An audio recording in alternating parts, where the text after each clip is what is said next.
Welcome back to Phone Transformer. In today's video, we're going to show you how to disable Wi-Fi calling on Android in just a few simple steps. Now let's get started.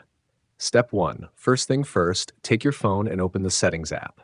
You can find it on your home screen or inside the apps drawer. Step 2. From the Settings menu, scroll down and look for the option called Connections. This is where you manage all the ways your phone connects to the internet, Bluetooth, and more. Tap on it to move forward with the process.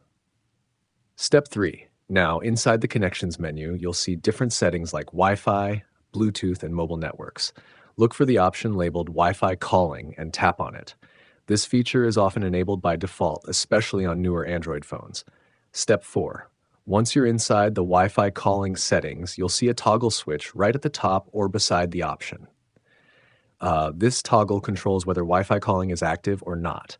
If it's turned on, your phone will use a Wi-Fi network to make and receive calls, especially when your cellular signal is weak. Step 5. All you need to do now is tap the toggle button to turn it off. When the toggle is no longer highlighted, that means Wi-Fi calling has been successfully disabled on your Android device. This ensures your calls will now rely solely on your mobile network and not on Wi-Fi. Thanks for watching, and please subscribe to the channel.